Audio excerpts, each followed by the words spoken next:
Okay. Bonsoir to everyone in Seychelles and the Indian Ocean region. Good afternoon and good morning to everyone else. Welcome to the second session for day one of the Seychelles Ocean Science Symposium. My name is April Burr and I'm going to be your chair for this session, which continues on from earlier to look at the other exciting research findings from the Nekton mission expedition. The presentations will be about 10 to 15 minutes, and there is a short window at the end for asking questions. So please add any questions that you have to the question and answer box on your Zoom screen. We may not get to all of your questions, in which case you can directly message the presenter after their Zoom presentation. Lastly, please be mindful of the presenter, of any presenters who request not to share any of their images if they've indicated this in their presentations. Okay, so let's start off with Nico Fassbender. Nico has previously worked in the Seychelles for GVI before joining the Nekton team, where he is now a research assistant.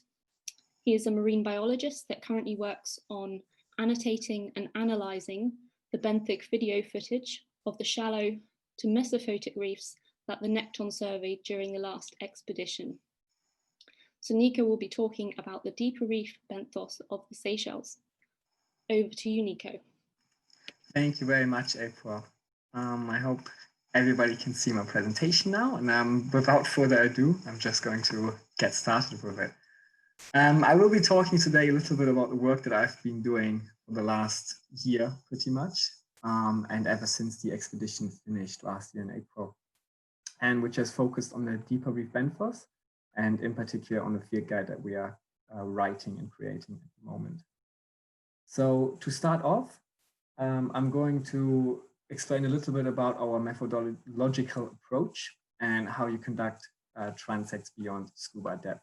So for the ones that tuned in this morning, Lucy has talked a little bit about that already, but I'm just going to elaborate a bit more about the ins and outs of what we did and how I got my data, or how we got our data.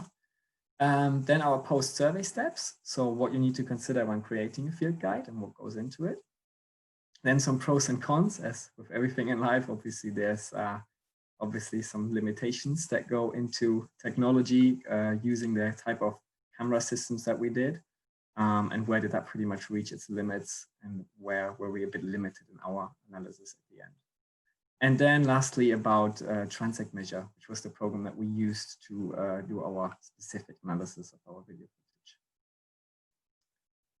So our methodology, you can see a beautiful map that was created by Denise, who is a PhD student who works for Nekton as well. And she's overlaid the different transects with the benthic map that she created during the expedition. So you can see we surveyed different depths from 10 meters in different increments all the way down to 350 meters. So the red is quite shallow and the blue at the bottom is the deepest point. And then you can see here some of the transects that were actually overlaid onto this map using our GPS and USBL georeferencing programs. So we conducted at least 3 transects per depth. So in general, it was between 3 and 4. The little points are basically the pings from the USBL system that went up to the ship. So it can tell us exactly where the sub or the ROV was at any given point. And then you can see the little diver at the top. Obviously, we don't have that technology to use with divers. So we used entry and exit points that we had predetermined via GPS when we created the benthic map. Now the post-survey steps. So the first step was obviously a lot of infrastructure creating, data backups, spreadsheets, copies, just the background work that goes into any type of data gathering or analysis. So most of that was done by my colleague Paris, who created all these amazing Google spreadsheets where we could really quickly enter all our data, some information about our transects that we did, the video specifications, and we just made sure we've got everything in one place so that we can refer back to that at any point, and it's shared with everyone just to make sure we have access to it at any point. And obviously we made copies of everything, so it was pretty much done during the expedition and just right after. Then we did our initial screening of the footage where we created species lists. And for that, we used PowerPoint, as you can see here. So we created these species lists where we just looked at the different videos that we had collected during our dives. And then we took images from it of different organisms, put them in this predetermined PowerPoint that we made before, and just said, okay, we have organism 1, organism 2, organism 3. We didn't really give them any names. We just said, okay, we have our different morphotypes here, our different species. And the ones we knew, for example, here's Leptocerus, the coral, we said, okay, that's Leptocerus, and that's how it looks in different dives and different depths. And then we just put a little bit of information on it saying, oh, it's mostly brown, it might be a little bit bumpy, just for us to have a bit of a reference. Then our taxonomic IDs. So that was the next step where we looked at these species list and we said, right, what is what? Can we actually ID something? Can we ID it to species level, genus level, or family level? And how do we best do that? So we looked at ID books, at pre-existing guides. We collaborated with experts from the field. We did a taxonomic workshop where we had videos, we asked people, we had collected specimens, and just got a bit more of an idea of what is what. And then we used the CGIS software to do the actual annotation of the video files, which I'm going to explain a little bit more about later. But first of all, we calibrated the videos, we made sure that they are synchronized, and then we could overlay the different measure program points to then analyze it effectively. And then obviously we had to do quality control.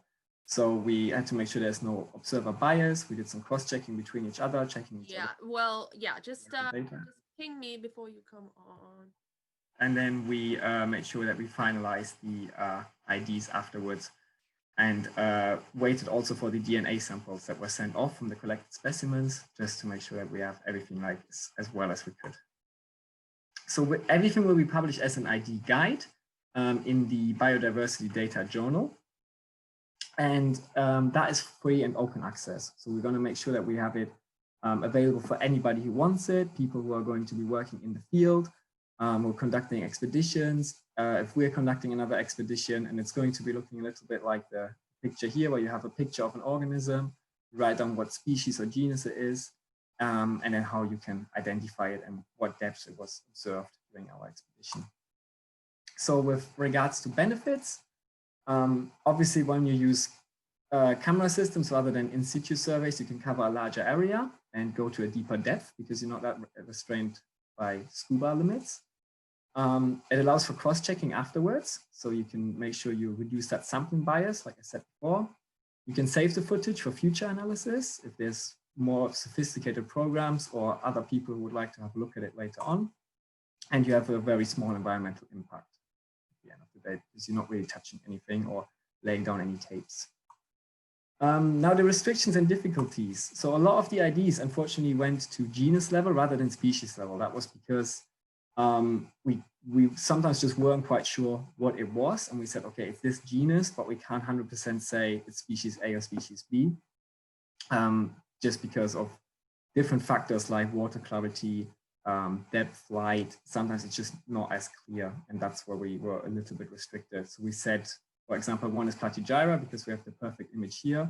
The other one is Plexaurid species 7 or 8 or 10 or 1, because we know what genus it is, but we weren't quite sure on the actual species.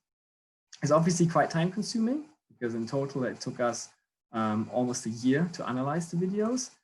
And it's not really good to distinguish small features. Like I said before, we can't really go to species level, or you can't really observe cryptic or hidden species.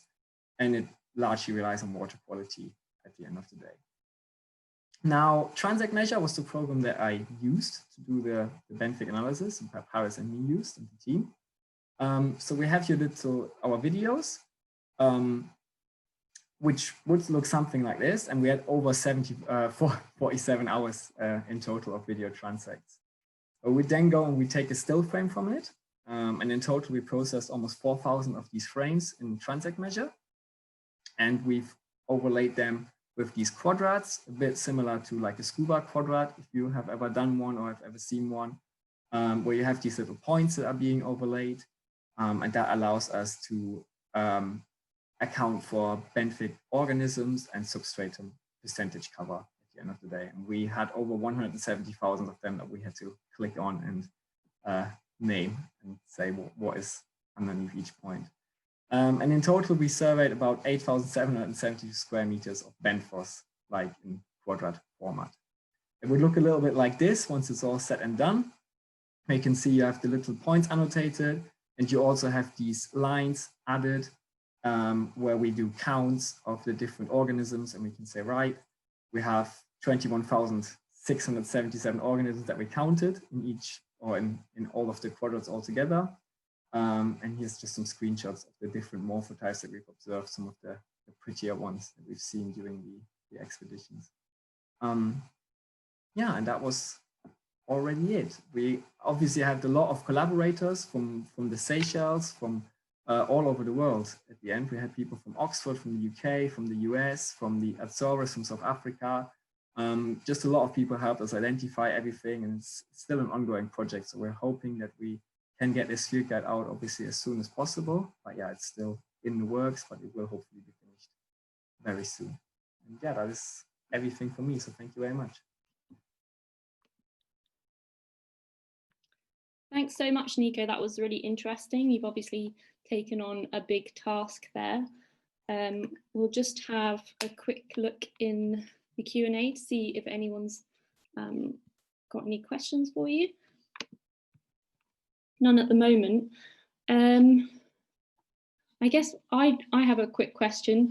Nico, is there any way of kind of programming a computer to do this identification for you at some point after you've done all this initial work? Yeah, I mean, you have these different machine learning programs, and they are being used especially for shallow transects. So when people use DSLR cameras and then take snapshots of their the reef, really shallow depths and really high resolution. And I think from what I know, it's very reliant to be really, really sharp and crisp. And with the programs that we use, or with the footage that we have, sometimes it's very, very fast. I mean, the pictures I showed, they were mostly like quite good, but you can see that you sometimes have different corals or sea ferns which almost look the same. They're only a couple of centimeters at the end of the day on the screen, so you'd have to zoom in, you have to look at it from different angles. And I think with the technology that exists at the moment, it kind of reaches its limits, especially the deeper you go and the less colors you have, and the more you have to look at it as a person from these different angles. I think it does exist, but it's still, yeah, it still needs more training and just needs to be a bit more sophisticated. And yeah. Okay, so the deeper depths make it more difficult because of lighting. And I can see from the questions actually that a few people have written about specific software that does exist that you may already know about, like the PCE for the coral point count stuff, which again is used for the shallow reefs. And there's another one that's mentioned here called Biggle. It has an IA function. But you kind of answered those. So I'll ask you, so far, do you think you have found any new coral species? Yes, especially in the deeper ones. So you will get, I don't want to take anything away from the speakers that are coming after me, so I'm just going to say stay tuned. But yeah, I think I guess for shallow ones, they have obviously been quite researched, especially in the Seychelles. There's a lot of monitoring programs going on, and yeah, we know there's a lot of people researching them.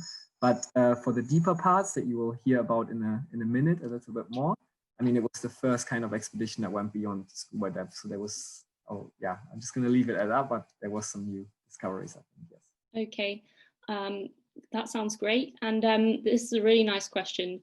And when you do a transect in scuba, if you witness something quite interesting, like an octopus hunting, do you allow yourself to stop the transect to watch and continue afterwards, or are you very strict? It's hard, I guess. I mean, obviously, as a scientist, you want to be as straightforward as you possibly can, and you want to go in a straight line, and you want to make sure you have everything 100%.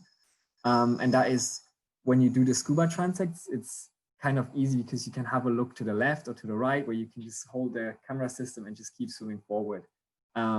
But I think to be as consistent as possible, you don't want to stop for too long. Let's say if you go a little bit slower and have a little look and say, oh, there's an octopus or shark or something. I mean, if it's like a tiger shark or a whale shark swimming past, I think no one would say much, but about like having a quick stop and having a look at it. But yeah, we did in certain occasions, we also moved the camera a little bit just to capture them, to have them as well for our megafauna and for our like overall species diversity, because sometimes they're just not in the frame. And obviously if something swims right past you, but you don't have it on camera, I guess, for that being, it's also a bit of a loss of data. But yeah, wherever we can, we try to be as strict as possible, obviously, to get the best possible. Good. It's a dilemma. Yeah, especially if it's a whale shark. Yeah.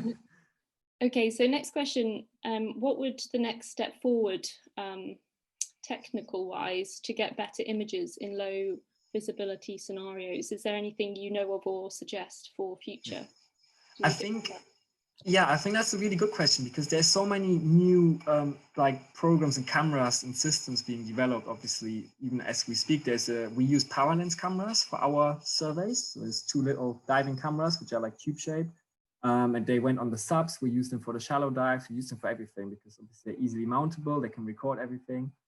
But with everything, you have a micro SD card, and obviously that can only collect so much data. So I think if we could, we would have liked to like use 4K or even 5K, 8K resolution at 240 frames per second to have that that ability to pause at any given frame and have a perfect resolution to analyze that data and analyze those species. And I think that's where we are not quite there yet, where you just have to make a compromise between like resolution and frame rate and storage capabilities. And obviously with lighting systems as well, it's like trial and error. You might have something that works perfect at 250 meters, but if you do multiple transects with the same sub and the same dive, it might not be as great for 30 or 60 meters. So yeah, I think there's being more developed. I think we're going to try and obviously use it where we can and as much as we can. Great. Nico, can you unshare your screen while I just ask you your last question? Yeah. Someone wants to know if you are still IDing stuff or whether the ID guide is complete now. So the ID guide is being written at the moment. We have, I've collated species lists now in different formats that we then send out again to the experts that helped us previously ID these different species and pictures. So they've pretty much seen everything already. But we just wanted to send them over one more time, say, okay, how are these pictures? And we hope that the IDs itself of the different genera or species are finalized, but it's still being written. So we hope that we have it in for review with that journal by the end of the year, and then hopefully published obviously as soon as we can. That's the aim at the moment. Okay, that sounds great. There is a question here about what the range of budget is for such a specific inventory, but I'm guessing that you might not be the person to ask that question. Yeah, that is, I mean, I guess the cameras that we used were, I know about that because I think you can just buy them as a diver. They're called power lens cameras. We were partnered with them. And I think they cost between like 400, 500, 600 euros. And you can use them basically there and then, and you're ready to go. But then obviously once you then go beyond scuba depth, which obviously is what we did, and you use ROVs and subs, it goes into, very, very much more expensive price ranges. So I guess the cameras stay the same, but it's the possibility to do these surveys at those depths. That's when it goes, a bit more expensive. Yeah, that's great. Thank you so much, Nico. Thank you very much. Input. Thank you, April. Good.